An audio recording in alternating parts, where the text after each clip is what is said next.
लालजींच्या वाङ्मयाचा परिचय. लाला लजपतराय यांनी स्वदेशाची अनेकांगी सेवा केली.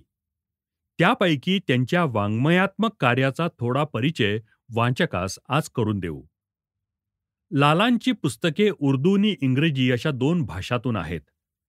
आपल्या राष्ट्राची हिंदी हीच राष्ट्रीय भाषा आणि नागरी हीच राष्ट्रीय लिपी होय, या मताचे ते कट्टे पुरस्कर्ते होते. ते आर्य समाजाच्या मुख्य शिक्षण संस्थांचे स्थापक असल्याने हिंदीचे पंजाबात पुनरुज्जीवन करण्याचे कामी त्यांनी परिश्रम घेतले. परंतु लहानपणी उर्दूतच सर्व शिक्षण झाल्याने त्यांना स्वतःला ग्रंथरचना करता आली नाही. शाळेतील विदेशीय शिक्षण मनुष्यास कसे पंगू करून ठेवते याचे हे उदाहरण ध्यानात ठेवण्यासारखे आहे.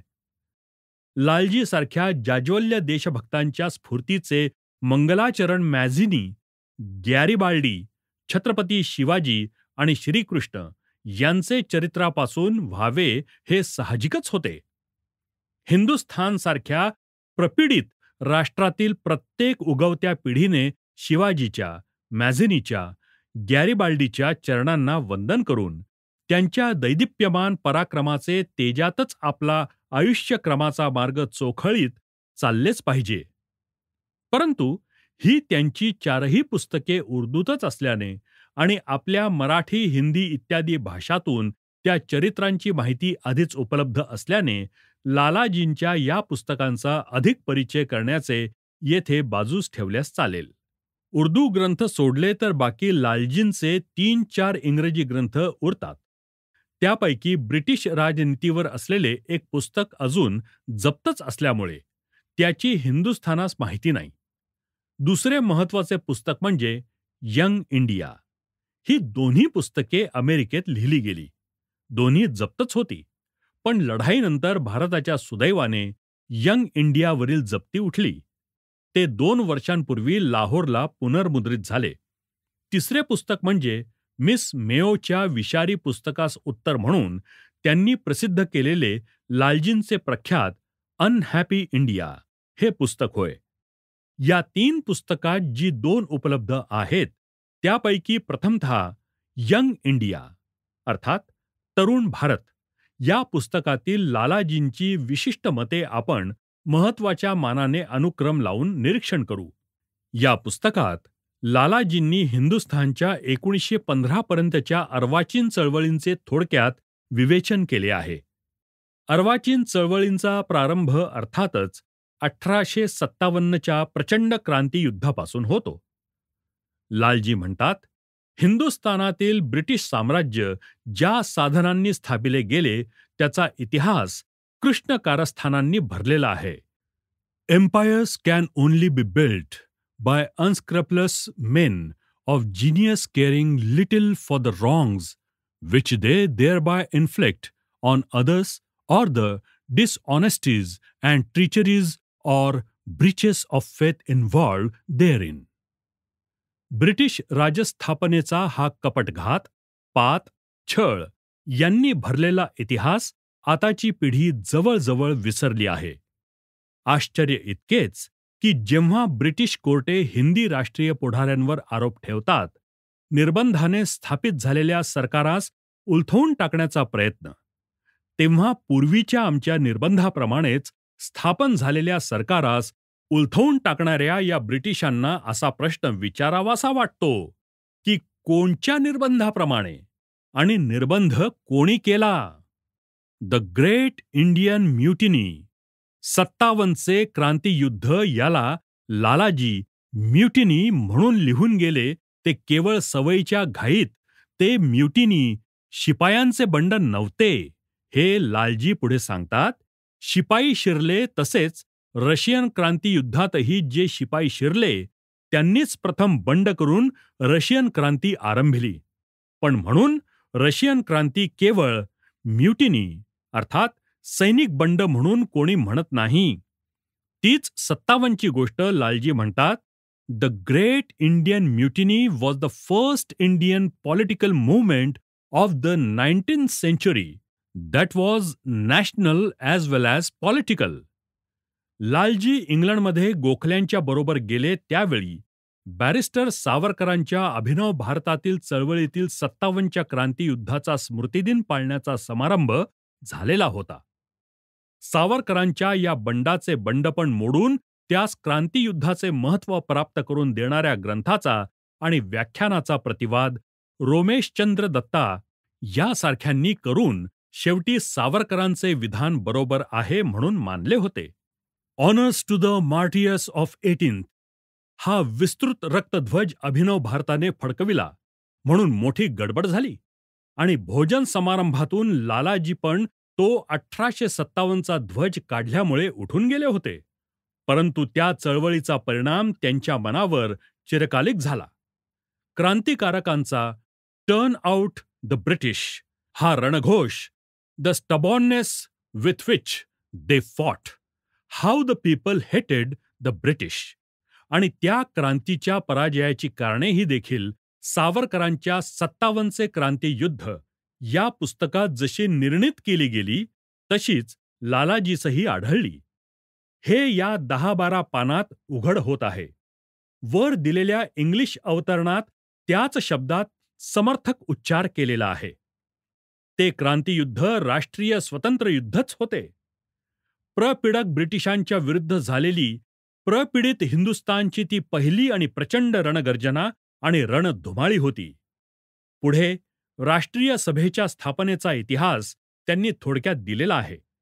ती सभा प्रथमतः स्वतः लॉर्ड डफरीनसारख्या प्रतिगामी व्हॉइसरॉयने इंग्लिशांच्या हितास्तवच मिस्टर ह्यूम यांच्याकडून काढविली ही गोष्ट लालाजींना मान्य आहे. पहिल्या राष्ट्रीय सभेचे अध्यक्षस्थान एका गव्हर्नरने स्वीकारावे म्हणून राष्ट्रसभा संस्थापकांनी डफरीन साहेबास विनंती केली होती. ह्यूम हे 1857च्या बंडात सापडलेले होते आणि त्यास तोंडाला काळे फासून बुरख्याखाली लपून पळून जाण्यावाचून प्राण बचावायचे दुसरे साधनच उरले नव्हते. ही गोष्ट बॅरिस्टर सावरकरांच्या पुस्तकात प्रसिद्ध झालेली आहे.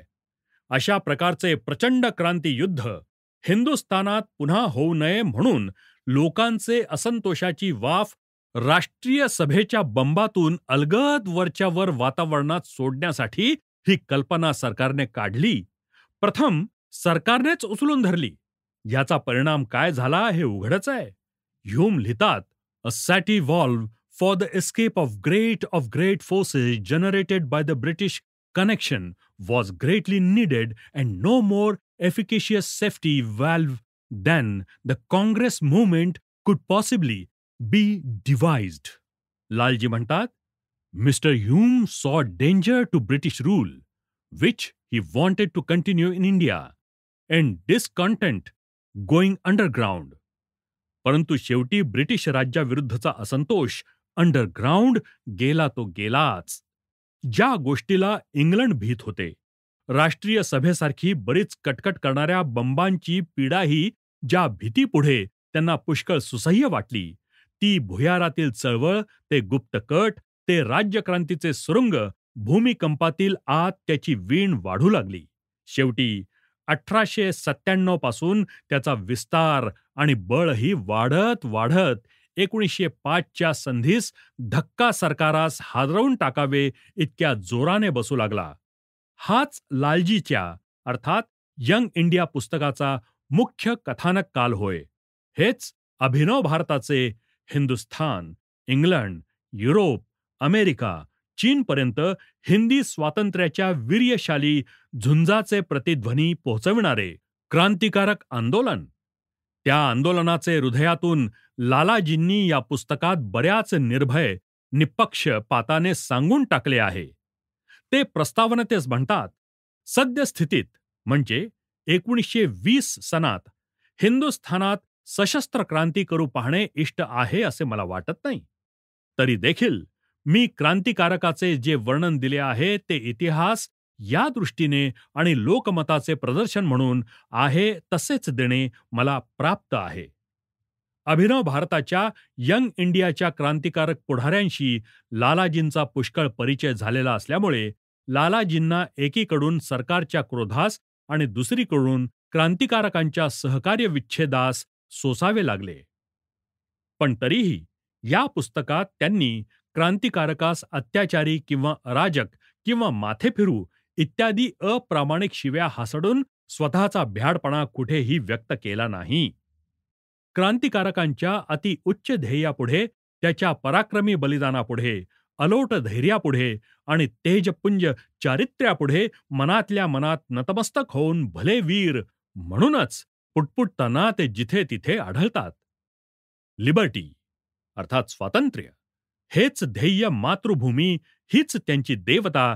त्यांना अधिकार नको, नोकरी नको, त्यांना स्वतःला स्वातंत्र्य नको होते. ते त्यांना परदेशात जाऊन तेथील नागरिक होऊन मिळवता आले असते. पण त्यांना स्वातंत्र्य जे हवे होते ते स्वदेशाकरिता. हायकोर्ट जजशिप, सिव्हिल सर्व्हिस, विधिमंडळातील सन्मान त्यांना पदार्थ वाटत. यात काय आश्चर्य की अशी ही चळवळ अशा या स्फूर्तीचे बळाने वणव्यासारखी पसरावी. जीवाशी जीवाची गाठ पडली, मारण झुंज जुंपली, बळाला प्रतिशत भिडले. त्या हाणामारीत दोन्ही पक्षास भयंकर धाव लागले. राष्ट्रीय पक्षाचे बाजूला त्याचे संख्येच्या मानाने अर्थातच पुष्कळच हानी आणि प्राणहानी सोसावी लागली. परंतु त्यांच्या साधनांच्या अल्पतेचा विचार करता no one need hesitate that the moral victory lies within the nationalists. क्रांतिकारकांनी 5 वर्षांच्या आत सरकारास नमवून सोडले आणि जे अधिकार 1905 मध्ये कोणासच मिळण्याची आशा नव्हते, ते अधिकार हिंदुस्थानास देणे इंग्लंडास भाग पडले. The Congress leaders claim the credit for themselves and so does the government. But verdict of the unbiased his foreign will be otherwise. क्रांतिकारकांच्या प्रत्याक्रमी चळवळीने हे अधिकार हिंदुस्थानाला मिळाले हेच मत पालबाबूंनी स्टेट्समनमध्ये आणि मॉडर्न व्हिव्यूत प्रसिद्ध झाल्याप्रमाणे ब्रिटिश सरकारशी प्रामाणिकपणे सहकार्य करणाऱ्या दासासारख्या मोठमोठ्या अधिकाऱ्यांनीही गेल्या 2 वर्षापूर्वी मान्य केले आहे. तेच सत्य लालाजींनीही सांगितले इतकेच नव्हे, तर ते पुढे स्पष्टपणे सांगतात. Lord Morley would rally the moderates because there were extremists in the land. जर देशात तथाकथित जहाल नसते तर मवाळच सरकारला जहाल वाटले असते. या जहालातच क्रांतिकारक होते आणि मवाळांचा जहालांशी जो संबंध होता तोच जहालांचा क्रांतिकारकांशी होता. नेमस्त देशभक्त राष्ट्रीयास एक्स्ट्रीमिस्ट्स म्हणून आपल्या पंगुपणाचे समर्थन करीत ते एक्स्ट्रीमिस्ट्स ते जहाल क्रांतिकारकास माथे फिरू, व्हायलंट, अत्याचारी म्हणून आपले दुबळेपण झाकू पाहतात. पण लालाजी सशस्त्र क्रांतिकारकात स्वतःच गणित. त्यांनी क्रांतिकारकास अशा अस्सल सरकारी शिव्या हासडण्याचा कृतज्ञपणा केला नाही. उलट सरकार त्या क्रांतिकारकास अर्धवट, अर्धशिक्षित, अकर्मण्य, पोटभरू, माथे फिरू म्हणून लिहिताच लालाजी सात्विक आवेशाने लिहितात. कितीतरी ग्रॅज्युएट गेले, कितीतरी कारागृहात सडत आहेत. त्यांची युनिव्हर्सिटीतील श्रेणी पहा, त्यांना मिळणाऱ्या संधी पहा आणि मग सांगा ते अकर्मण्य होते की काय. सरकारचे हाताखाली त्यांना भरभराटात आले नसते म्हणून ते सरकार विरुद्ध उठले असे म्हणावयास कोणास तोंड आहे. त्याचे कर्तृत्व काय सांगावे.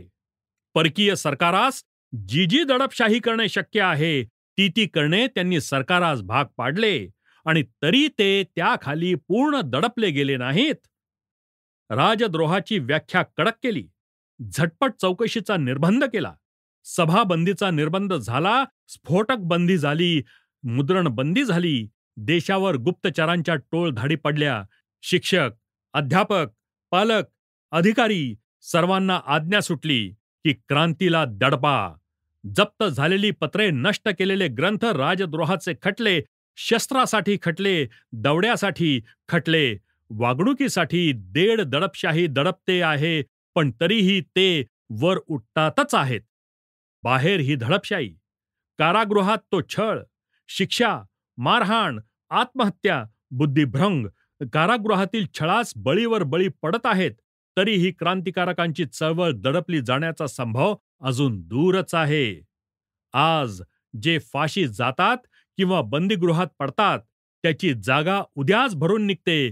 गुप्त संस्थांची जाळी पसरलेली आहेत. विदेशात आपण होऊन काही गेले आणि तिथे अतिशय निराशाजनक स्थितीतही क्रांतीचा झेंडा झुलवीत राहिले. या क्रांतिकारक पक्षाचे वैशिष्ट्य दाखवण्यासाठी लालाजींनी त्यांच्यातील अत्यंत प्रमुख म्हणून तिचा अर्ध्वयूंचा उल्लेख केलेला आहे. हरदयाळ, अरविंद आणि सावरकर हरदयाळजींचा मिशनमध्ये झालेला अभ्यास, MA मध्ये पटकाविलेली पहिले स्थान, ख्रिश्चन धर्माची त्यांना पडलेली भुरळ, ऑक्सफर्डमधील सरकारी शिष्यवृत्ती मिळवून सर्वांवर बुद्धिमत्तेची त्यांनी पाडलेली छाप आणि इंग्लंडमध्ये गेल्यानंतर एकाएकी त्यांच्या ख्रिश्चन लोलूप मनाचे झालेले कट्टर हिंदीकरण, त्यानंतरचा त्याचा त्याग, संन्यस्त वेशाने लंडनमध्ये त्यांनी उचललेला क्रांतीचा विडा, हे सर्व वर्णन करून लालाजी गर्वभराने क्रांतिकारक म्हणजे टाकाऊ पोरे, फेल्युअर्स असे म्हणणाऱ्या लुच्च्या सरकारी भाटास विचारतात, हरदयाल अ फेल्युअर? हरदयाळला टाकाऊ म्हणण्याची तुमची छाती आहे काय? तीच गोष्ट अरविंद बाबूंची. त्यांची ती बुद्धिमत्ता, ती आत्मिक ज्ञानाची निष्ठा, ती धार्मिक उत्कटतेची देशभक्ती ही वर्णन करून लालाजी म्हणतात, even simpler and more ascetic in his life and habits than Hardayal. He is deeply religious and spiritual. तिसरा वर्ग सावरकरांचा, who exercised and vast influence on young Indians in England and is now serving a lifetime in Andamans. In the simplicity of his life, he was of the same class as Hardayal and Ghosh. In the purity of his life, he was as high as either. In his general views, he was or less what Hardayal was, minus his denunciation of those who were engaged in non-political activities. सावरकरांमध्ये पुढाऱ्यास लागणारे आकर्षक गुण उत्कटपणे वसत होते. स्वतःच्या जीवाविषयीची चिंता अशी त्यांना कधी शिवलीच नाही. आणि या अशा धाडसापायीच ते पकडले गेले. एखाद्या पौराणिक योद्ध्याप्रमाणे रणातील हातघाईच्या जागी हटकून जाऊन झुंज घेणारा तो वीर होता. राज्य क्रांतिकारकांची मते आणि मार्ग याचा परिणाम फार दूरवर पोचला. संपूर्ण राजकीय स्वातंत्र्य हे सशस्त्र क्रांती करून मिळणार नाही आणि ती सशस्त्र क्रांती आता याच क्षणी आरंभिली पाहिजे, हे त्याचे मुख्य सूत्र होते. त्याप्रमाणे त्यांनी ब्रिटिश सरकारशी उघड युद्ध घोषणा केली. म्हणून मग ब्रिटिश सरकारला सरकार म्हणून ते मानितच नसत. ब्रिटिशांनी फोर्स अँड फ्रॉड यावर राज्य स्थापले. ते फोर्स अँड फ्रॉड नेच उलथवून पाडले पाहिजे. स्वराष्ट्राला ते युद्धमान परिस्थितीत असे समजत. क्रांतिकारक पक्ष हेच खरे तात्पुरते सरकार. त्याचे पुढारी इंग्रजी सत्तेस सहाय्य करणाऱ्या शत्रुपक्षीय समजून त्यांच्यापैकी अवश्य त्याला मृत्यूदंडाची शिक्षा सुनावण्याचा अधिकार ते गाजवीत. देशद्रोह्यास तर ते दया दाखवितच नसत.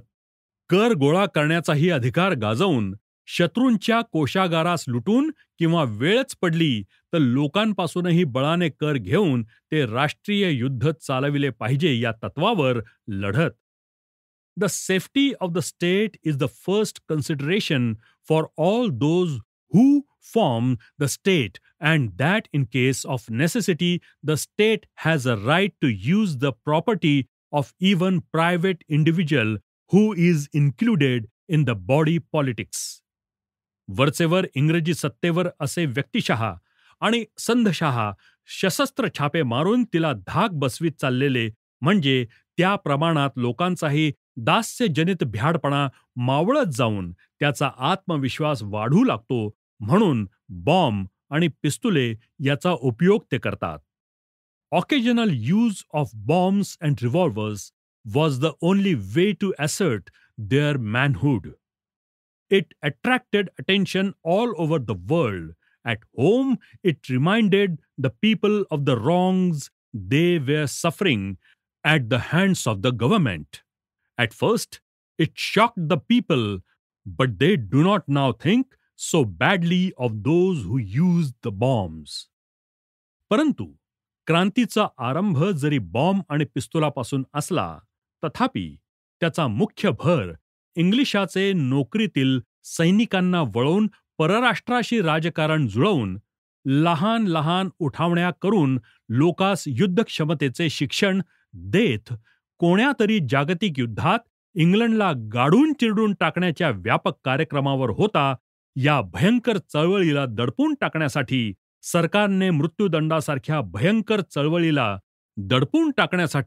सरकारने मृत्यूदंडासारख्या भयंकर शिक्षा दिल्या. यासाठी दोष देता येत नाही. त्यांच्या सत्तेविरुद्ध अपराध्यास नामशेष करून टाकण्या वाचून त्यांना गत्यंतरच नव्हते. परंतु सरकार जितके जितके छळ करू लागले, तितकी तितकी क्रांतिकारकांची चिकाटी वाढू लागली. त्याचा आवेश दुणावू लागला. क्रांती, it is a seed that is richly fertilised by the blood of the martyrs. The people do not argue. They feel that good, healthy, well-connected, and beautiful boys are dying in the country's cause. When a bomb is thrown, the people first condemned, but when the thrower is transported or hanged, they love him.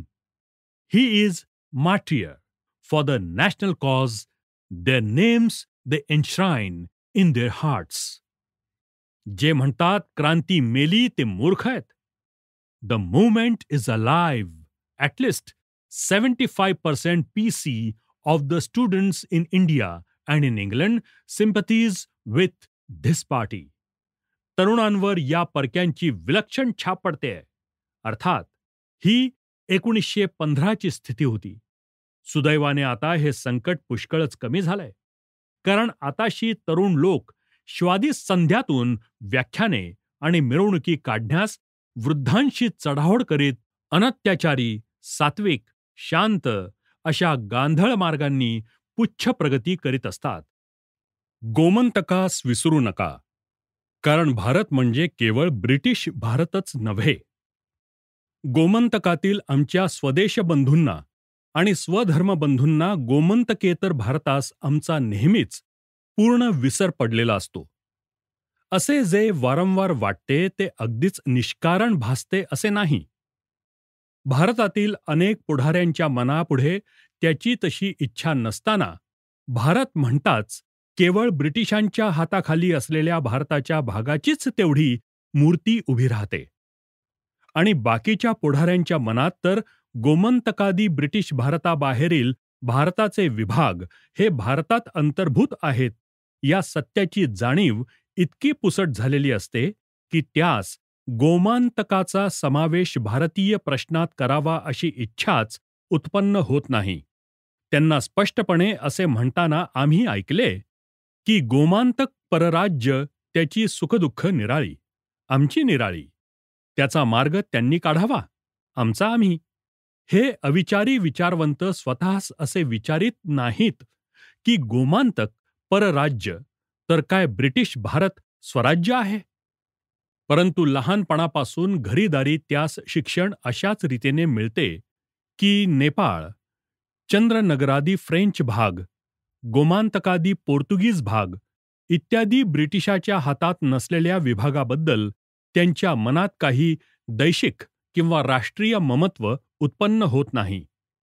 अगदी धुरंधर राष्ट्रीयवाद्यांनी राष्ट्रीय म्हणून काढलेली राष्ट्रसभाच या लज्जास्पद मनस्थितीचे उत्कृष्ट प्रत्यंतर आहे. हिचे नाव राष्ट्रीय सभा, अखिल भारतीय महासभा, द इंडियन नॅशनल काँग्रेस.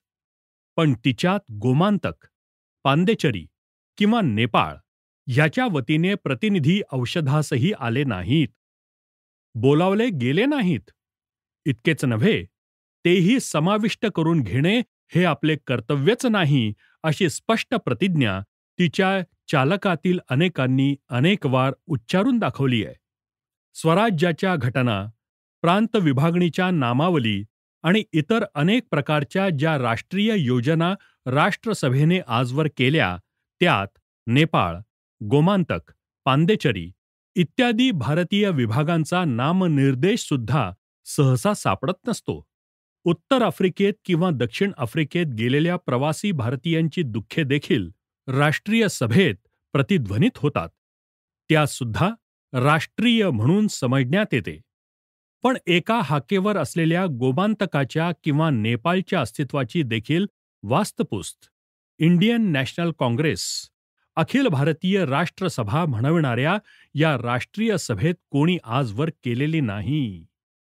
जर कोणी असे म्हणेल की राष्ट्रीय सभा ब्रिटिश भारतात भरते म्हणून तिने जरी गोमांतर, नेपाळ वा पांदेचारी या प्रदेशाविषयी ठराव केले तरी ती सरकारे तिच्या कक्षेबाहेर असल्याने तिच्या ठरावास विचारणार कोण?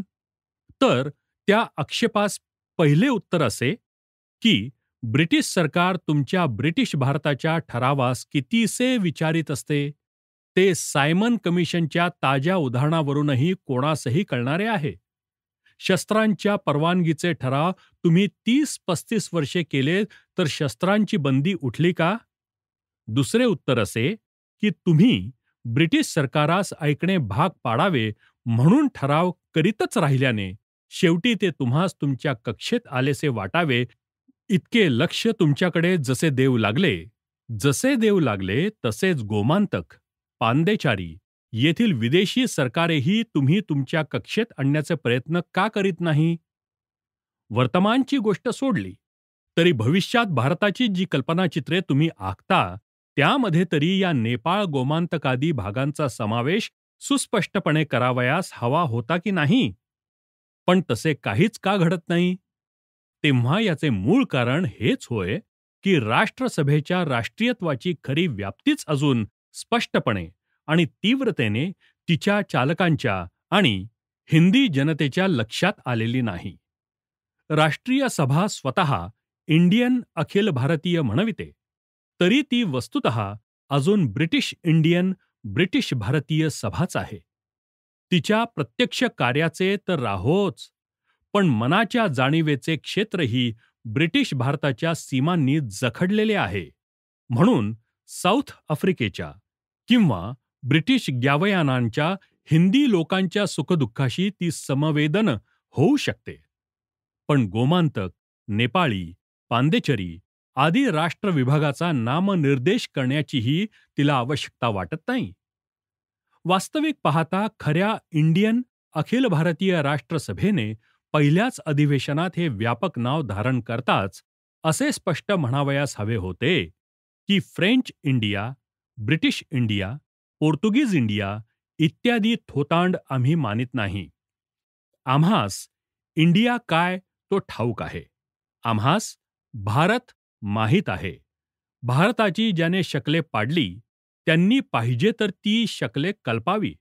पण भारताच्या पुत्रांनी त्या अभ्यासाला बळी पडून आपापसातील सहोदरांनाही विसरून जावे ही केवढ्या लज्जेची गोष्ट आहे.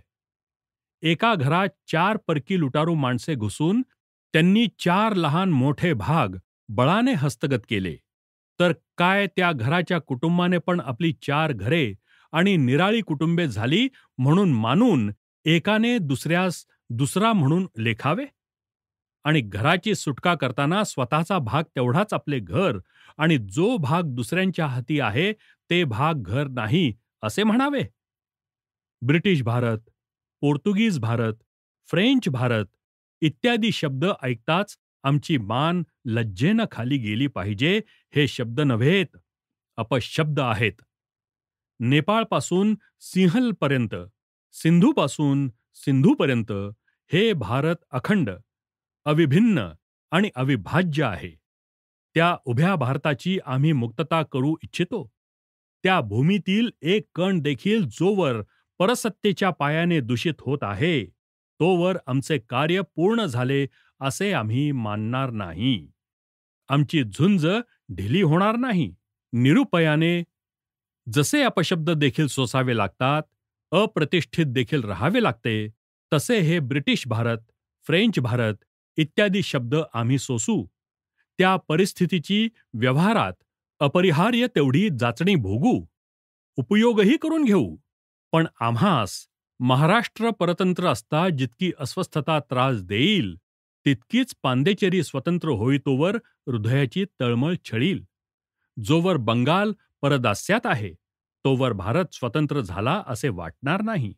तसेच गोमांतक परवश आहे तोवर भारत स्वतंत्र झाला असे वाटणार नाही. नेपाळ, गोमांतक, पांदेचरी, हिंदुस्थानचा अणुरेणूसुद्धा ज्यात समाविष्ट झाला आहे ते भारतीय भारत आमच्या राष्ट्रीय जीवनाचे केंद्र आहे. ते भारतीय भारत तेवढे आम्ही जाणतो. बाकी आम्हास काहीही ठाऊक नाही. भारतीय राष्ट्रसभा म्हणून म्हणविणाऱ्या संस्थेने असा बाणाच धरला पाहिजे. ब्रह्मदेशाचे प्रतिनिधी मद्रासच्या राष्ट्रीय सभेस येतात, पण गोमांतक किंवा नेपाळचे नाहीत. ही लज्जास्पद स्थिती ब्रिटिश भारत म्हणजे भारत या दास्यविमूढ मतिभ्रमाने केली आहे. गोमांतक, नेपाळी इत्यादी विभाग प्रतिनिधी का पाठवित नाहीत असे म्हणणे म्हणजे केवळ चालढकल आहे. ते प्रतिनिधी धाडीत नसतील तर तुम्ही जाऊन त्यांना घेऊन आले पाहिजे. तुम्हाला जर त्याचे नाव देखील काढवत नाही तर त्यांना तरी तुमच्याकडे येण्याची बुद्धी कोठून सुचणार? तुमच्या ब्रिटिश भारताने तरी काय पहिल्याच दिवशी उडी मारून राष्ट्रीय सभेत पाय टाकला? त्यांच्या 30 वर्षे जागृती करीत हिंडला. राष्ट्रीय सभेने सिंध आदी प्रांतात बळेबळे जाऊन वाऱ्या घातल्या, तेव्हा ते राष्ट्रीय भावनेने स्फुरित झाले. तसेच तुम्ही गोमांतकास प्रचार करा, नेपाळी बंधूस आमंत्रणे द्या, पादेचरीस राष्ट्रीय सभेचे केंद्र उघडा, म्हणजे तेही येतील. अजून स्वदेशी संस्थाने देखील सभेच्या कक्षेत आहेत की बाहेर हीच आमची समज पुरी पडली नाही. त्या आम्ही गोमांतक, पांदेचरी, नेपाळ इकडे बघू देखील नये, हे साहजिकच होते. हा सगळा मतिभ्रम ब्रिटिश भारत म्हणजेच भारत बाकी परराज्य या लज्जास्पद आणि दास्यविमूढ समजुतीचा परिणाम आहे, हे नाकारण्यात काही अर्थ नाही. नाहीतर बोलावणी धाड धाडून आफ्रिकेतील हिंदी प्रतिनिधी राष्ट्रीय सभेत आणले जात असता, नेपाळचे प्रतिनिधी आणावे म्हणताच पुढाऱ्यांनी आंबट तोंडे केलीच नसती. असो, झाले ते झाले. तो सगळ्यांचाच दोष, पण तो आता सगळ्यांनी मिळूनच सुधारला पाहिजे. भारतीय राष्ट्रसभा आता खरीखुरी अखिल भारताचीच राष्ट्रसभा झाली पाहिजे. ती स्वतंत्र नेपाळ फ्रेंचच्या हातातील प्रदेश, गोमांतकादी पोर्तुगीजांच्या हातातील प्रदेश यांचे प्रतिनिधी आमंत्रणे देऊन आणले पाहिजेत. निदान त्या भागाचे म्हणून नसले तरी वैयक्तिकरित्या तिकडचे काही गृहस्थ प्रतिनिधी म्हणून आपणच नियुक्त करून राष्ट्रीय सभेत बसविले पाहिजे. आणि विशेषतः आपण ज्या स्वतंत्र भारताच्या राज्य विभागादी योजना करतो वा करू, त्यात या सर्व भागांचा स्पष्ट नामनिर्देशपूर्वक उल्लेख आणि समावेश झाला पाहिजे. स्वातंत्र्य हेच आमचे ध्येय ही घोषणा आम्ही केली, तशीच ही सुद्धा घोषणा आम्हीच केली पाहिजे की आम्हास केवळ ब्रिटिश भारतच स्वतंत्र करावयाचे नसून सिंधू सिंधूपर्यंतची उभी भारतभूमी हे भारतीय भारत स्वतंत्र करावयाचे आहे. आमचे ध्येय स्वातंत्र्य, त्याची व्याप्ती भारतीय भारत, अखंड अविभाज्य भारत अशी घोषणा आम्ही केली की गोमांतकादी प्रांतातून त्याचा एकदम प्रतिध्वनी उमटेल. आजही गोमांतकात राष्ट्रीय विचाराचे देशभक्तच नाहीत असे नाही, परंतु आमच्या बाजूने त्याच्या त्या एकाही प्रयत्नास कोणाचेही मिळावे तसे उत्तेजन मिळत नाही, ही गोष्ट खरी आहे. भारतीय भारताच्या निर्मात्यांनी ही गोष्ट विसरू नये की गोमांतक, पांदेचारी इत्यादी या परराज्य म्हणून आपण मूर्खपणाने संबोधित असलेल्या विभागाचा आपल्या स्वातंत्र्याचे ध्येयाच्या सिद्ध्यर्थ अत्यंत परिणामकारक उपयोग करून घेता येण्यासारखा आहे. तसा उपयोग आजवर काही अंशी झालेला आहे. गोमांतकाचे कर्तव्य. आम्ही इतका वेळ जी सर्वसाधारण चर्चा केली त्यावरून गोमांतकादी दुर्लक्षित भारत विभागासंबंधी राष्ट्रसभा इत्यादी भारतीय म्हणविणाऱ्या संस्थांच्या कर्तव्याविषयी सामान्य उल्लेख केला. पण आता गोमांतकाविषयीच विचार करावयाचा तर आमची गोमांतकस्थ बंधूस अशी विनंती आहे की त्यांनी होऊनच हिंदुस्थानच्या राष्ट्रीय संस्थांतून आपला रिघाव करून घ्यावा. हिंदुस्थानच्या कोणत्याही भागास गोमांतकास विसरणे अशक्य होऊन जावे इतक्या जोराने आणि चिकाटीने त्यांनी भारतीय राजकारणाच्या आणि धर्मकारणाच्या दारावर आपल्या कर्तृत्वाच्या दणक्याने ठोठावीत राहावे. एकीकडे गोमांतकाचे आत भारतीय एकतेची राष्ट्रीय भावना जोराने उत्पन्न करावी. दुसरीकडे गोमांतकाबाहेर पडून त्याच्या पुढाऱ्यांनी आणि वर्तमानपत्रांनी हिंदी राष्ट्रीय आणि धार्मिक उलाढालीत वेळोवेळी आपले अस्तित्व आणि कर्तृत्व स्थापित करावे. या कामी गोव्याचे प्रसिद्ध हिंदू पत्र पुष्कळ काम करते. त्या पत्रावरील संकटातून मुक्त होऊन ते पुन्हा चालू होणार असे दिसत असल्यामुळे आम्हास आनंद होतो. भारत इत्यादी गोमांतकीय इतर पत्रे आणि पुढारीही यापुढे एकजुटीने झटून हिंदी राष्ट्रीय सभेत आपला प्रतिनिधी धाडवत अशी आमची इच्छा आहे. मराठी साहित्य संमेलने, राष्ट्रीय सभा, हिंदू महासभा अशा प्रत्येक अखिल भारतीय संस्थांच्या बैठकीस त्यांनी हटकून प्रतिनिधी धाडावे. त्यांच्या शाखा शक्यतो गोमांतकात उघडाव्यात. गोमांतकाच्या विशिष्ट प्रांतिक राजकारणीय भानगडी अर्थातच त्याच्या त्यांनी पाहाव्या. त्यात चित्त घालण्याची फुरसत, आवश्यकता आणि शक्तीही तिकडच्या संस्थात फारशी नाही. पण अखिल भारतीय प्रश्नात, भारताच्या मानसिक मूर्तीच्या उपासनेत, भावी घटनेत, हिंदू संघटनाच्या घटकात गोमांतकाचे स्थान आणि अधिकार अक्षय्य राहिले जावेत. इतके त्याचे महत्त्व आणि ममत्व प्रत्येक भारतीयास वाटत राहिले म्हणजे सध्यापुरती इष्टसिद्धी झाली ही साध्य करण्यास गोमांतकाने स्वतःही चळवळ केलीच पाहिजे. त्यातही आज अखिल भारताच्या आणि विशेषतः अखिल हिंदू संघटनाच्या दृष्टीने पाहिले असता गोमांतकाने जो पहिला महान उद्योग हाती घेतला पाहिजे तो म्हणजे गोमांतकातील शुद्धीचा प्रश्न हा होय.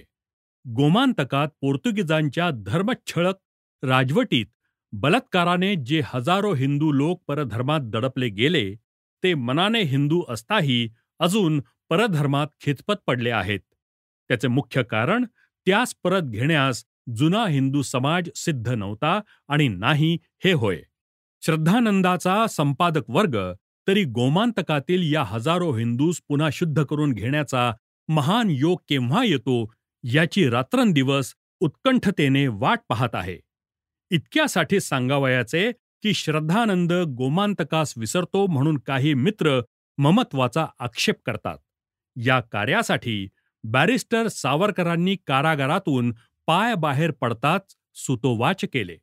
इतकेच नव्हे तर कारागारात असतानाच गोमांतकातील भविष्यकाल कसा घडावा याचे उत्कृष्ट सूचक म्हणून प्रांतातील भूतकाळाच्या एका उद्बोधक घटनेवर बॅरिस्टर सावरकर यांनी गोमांतक काव्य कारागारातच लिहिले आणि त्या काव्यात गोमांतकातील शुद्धीच्या प्रश्नाचा अत्यंत गंभीर आणि तरीही अत्यंत चित्ताकर्षक असा उहापोह केला. ते गोमांतक काव्य आम्ही बॅरिस्टर सावरकरांच्या कारागारातील पुस्तकाच्या पेट्या आल्या त्या येता छापून काढले. त्यानंतर लोकमान्य दैनिकात आणि मराठा पत्रात वसईपासून गोव्यापर्यंतच्या हजारो हिंदू लोकांच्या शुद्धीकरणाची मोठी चळवळ आता सुरू केलीच पाहिजे. तो प्रश्न तरी या पिढीने सोडवलाच पाहिजे अशा प्रकारची तीव्र जाणीव उत्पन्न व्हावी म्हणून त्यांनी वसईस चला इत्यादी जे उद्बोधक लेख लिहिले ते अजूनही कित्येकास आठवत असतील. यानंतर रत्नागिरी हिंदू सभेकडून आणि पुणे हिंदू सभेकडून या शुद्धीकरणाविषयी मधून खटपट होत होतीच. आम्ही स्वतःही गोमांतकात जाऊन नि येथूनही त्याचा पराभर्ष शक्य तो घेतच आहोत. तेथील कार्यकर्त्यांशी तेथील संघटनांविषयी आमची चर्चा चालू आहे. स्वामी श्रद्धानंदांनी या कारी तिकडे येण्याचेही बॅरिस्टर सावरकरांना वचन दिले होते. अलीकडे रत्नागिरीच्या बलवंतनेही गोमांतकाविषयी जनतेत सर्वसाधारण जागृती करण्याचे कार्यास शक्यतेनुसार हातभार लावला आहे. अशा रीतीने खंडित प्रयत्न दुरून जरी चालत आलेले आहेत आणि त्यायोगे त्या महान प्रश्नाकडे जनतेचे लक्ष सारखे वेधून ठेवण्याइतका जरी उपयोग झाला आहे तरी या प्रश्नाच्या पहाडी अडचणीस एकदा भला मोठा सुरुंग उडवून कुठेतरी एक खिंडार पाडल्या वाचून त्या चळवळीस रंग भरणार नाही. या अडचणीत मुख्य अडचण म्हणजे ही की शुद्धीकरणाची गोष्ट निघताच ते धर्मच्युत लोक विचारतात, आम्हास तुम्ही हिंदू आमच्या पूर्वीच्याच जातीत परत घ्याल का? हा मुख्य प्रश्न ते विचारतात. आणि याचे होकारार्थी उत्तर देणे हे सर्वस्वी गोमांतकवासी हिंदू बंधूंच्याच हाती आहे. जर ते संघटनाच्या बाबतीत डंकापिटीत कोणाकोणात जाती जातीतील निदान शेकडा 50 प्रमुख धर्माभिमानी गृहस्थांकडून तरी प्रसिद्धपणे प्रकट आश्वासन देतील की होय, निदान शेकडा 50 तरी हिंदू तुमच्याशी स्वजातीय समजून धर्मव्यवहार करू, या गोमांतकाचे नाव आता सर्व हिंदुस्थानभर दुमदुमू लागून अखिल हिंदू महासभा त्यांचे मागणे न येताही त्यास उच्च स्थान देतील, त्यांचा गौरव करतील. मग त्याचा विसर कोणासही पडणार नाही. या एका शुद्धी कार्यास जरी गोमांतकस्थ बंधू या पुढल्या 2-4 वर्षात सोडवतील तरी भारतीय राष्ट्रात आणि मनात त्यास महत्वाचे स्थान मिळाल्या वाचून कधीही राहणार नाही. चमत्कृती वाचून नमस्कृती घडत नसते. अर्थात हे शुद्धीकरणाचे कार्य गोमांतकात यशस्वी करणे हे एकट्या गोमांतकवासियाचेच कर्तव्य नसून ते प्रत्येक हिंदूंचे, विशेषतः प्रत्येक महाराष्ट्रवासियाचे कर्तव्य आहे. चिमाजी अप्पाचे आणि बाजीरावाचे तलवारीने हिंदू धर्मावर नवीन आघात करण्यात येणाऱ्या शत्रूच्या शक्तीचा हात छाटून टाकला. पण जे आघात आपल्या हिंदुत्वावर पूर्वीच झाले, ते आघात वीर चिमाजी किंवा बाजीराव भरू शकले नाहीत. ते कार्य बाजीरावाची भाषा बोलणाऱ्या आणि बाजीरावाच्या पराक्रमावर आपले नाव सांगू इच्छिणाऱ्या प्रत्येक महाराष्ट्रीयाने या पिढीत पुरे केले पाहिजे. ते घाव भरून काढले पाहिजेत. मुंबईपासून गोव्यापर्यंत पोर्तुगीजांनी वाटविलेल्या हजारो हिंदूंची शुद्धी केलीच पाहिजे. त्यात बहुधा फार संकटे येणार नाहीत. त्यास परत घेण्यास त्याची स्वतंत्र जात करणे हा एक उपाय आहेच. नाहीतर त्यास त्याच्या जातीत घेण्यास प्रायश्चित्त देऊन संमती देण्यास आमच्या हिंदूंनी सिद्ध असले पाहिजे. हे आमच्या स्वतःच्या हाती आहे. त्यात काही परकीय शक्ती प्रत्यक्ष प्रत्यवाय करू शकणार नाही आणि केला तरी त्याचाही प्रतिकार करून आम्ही हे कार्य सिद्धीस नेले पाहिजे. ईश्वराच्या इच्छेने हे महान कार्य पार पाडण्यास कुणीतरी कर्तव्यशाली धुरंधर पुरुष आज ना उद्या पुढे येईल अशी आम्हास आशा आहे.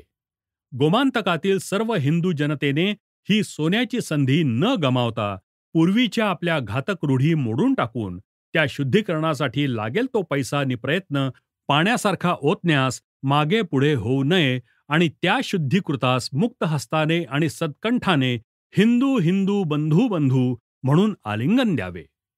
परत आपल्या जातीत जणू काय ते बाहेर गेलेच नव्हते अशा दयाशीलतेने स्वीकारावे. जर गोमांतक इतके करतील तर हा प्रश्न आज ना उद्या लवकर सुटून आपल्या पिढीच्या पदरी काहीतरी इष्टकार्यतडीस नेल्याचे श्रेय मिळेल. दिलेली काही कार्ये तरी साध्य होण्यास मूळ आम्ही गोमांतकास विसरता कामा नये. गोमांतकाने आम्हास विसरता कामा नये. कारण वास्तविक पाहता आम्ही आणि गोमांतक भिन्नच नाही. असिंधू सिंधूपर्यंत ही अखंड आणि समग्र भारत भूमिका आम्हा प्रत्येकाची पुण्यभू आहे. आम्हा प्रत्येकाची पितृभू आहे.